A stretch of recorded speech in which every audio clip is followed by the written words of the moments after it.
Bonjour à tous, on va vous parler d'une belle aventure à la fois artistique et humaine, aujourd'hui en direct de Dole dans le Jura. Vous apercevez derrière moi très probablement le buste du héros, de l'enfant du pays, Louis Pasteur. Louis Pasteur né évidemment ici en 1822 à Dole. On peut toujours visiter sa maison natale qui était transformée évidemment en musée dans cette petite ruelle de Dole. Alors pourquoi je vous parle de Dole et de Pasteur? Parce que ça a donné l'idée, une belle idée à des brodeuses du Jura, mais pas seulement, on va en parler dans un petit instant.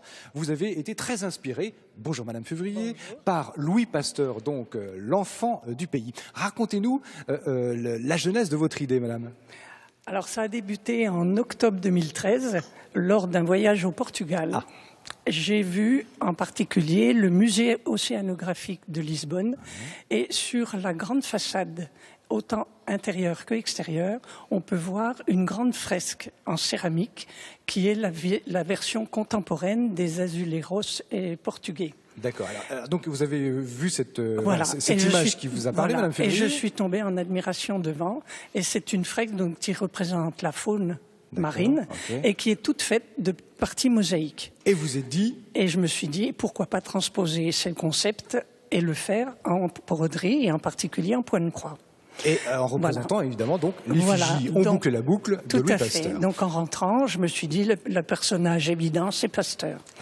Donc il a fallu faire tout un travail numérique pour représenter l'image de Pasteur et la mettre en mosaïque de toutes petites photos différentes. Alors évidemment, on va vous montrer cette fresque dans un petit instant, mais on va laisser planer encore un tout petit peu le suspense. Alors, Madame Bion, bonjour à vous. Bonjour. Vous êtes la présidente de l'Association des arts créatifs des Trépigniers et Madame Février vous a un petit peu appelé à la rescousse, si j'ai bien compris, justement pour mettre en pratique, pour organiser le travail autour de cette fresque en broderie. Tout à fait. Daniel fait quand même partie de l'atelier créatif, mais les activités principales de l'atelier ne sont pas du tout de la broderie. Mais une bonne moitié des adhérentes ont participé à la broderie Pasteur. Alors combien de brodeuses ont été associées? De l'atelier, 12 personnes. Et au total? Et au total, 277 brodeuses et un brodeur. D'accord. Alors c'est un travail évidemment de précision. Alors pour la bonne compréhension des choses, vous avez demandé à chaque brodeuse de réaliser un tout petit bout finalement de la fresque. C'est ça. Alors donc, la broderie comporte 1536 carrés. 1536. De 7 cm de côté. Donc à chaque brodeuse, on a demandé de les relier 4 par 4. Donc elles avaient tout à faire un carré de 4 petits carrés.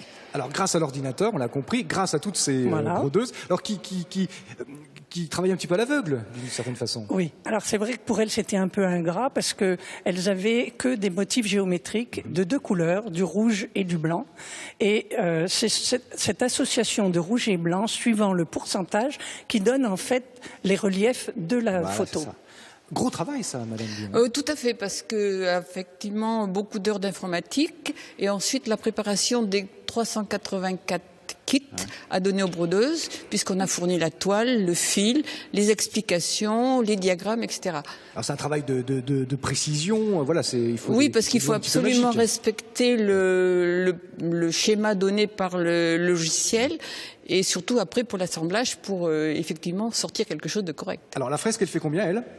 La toile, elle fait 3,25 m de haut et 2,25 m de large. Très bien. Alors, je vais demander à Madame Cressot, qui est une des 277, voilà, de venir me rejoindre ici. Elle habite Besançon, elle nous a rejoint aujourd'hui. Ça a été un gros travail. Alors, on va peut-être, en vous accueillant, découvrir finalement cette broderie. Je vais demander à Alain, qui tient la caméra, de se déplacer un tout petit peu. On va découvrir donc les résultats finaux de cette broderie, donc fait de ce travail de ces brodeuses. Madame Cressot, vous avez accepté tout de suite le défi? Oui, bien sûr, avec grand plaisir, parce que c'était pas le premier que nous lançait Danou. Donc cette idée m'a plu pour plusieurs raisons.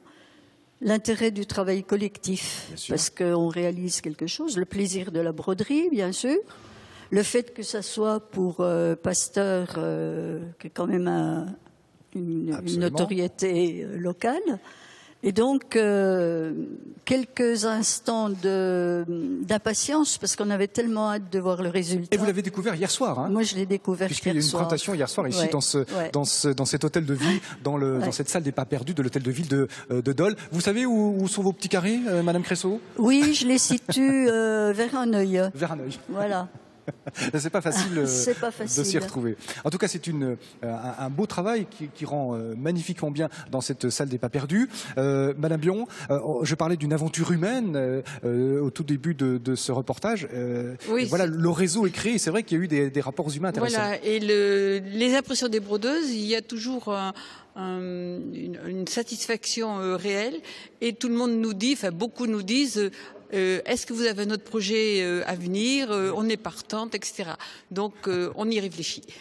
Et voilà, et cette fresque, cette broderie va un petit peu voyager dans le reste de la Franche-Comté. Elle va rester un petit peu ici à Dole. Guettez, vous allez peut-être la voir passer chez vous. Bravo, merci pour ce travail magnifique. 2015, c'est le 150e anniversaire de la pasteurisation grâce à Louis Pasteur. Bonne journée.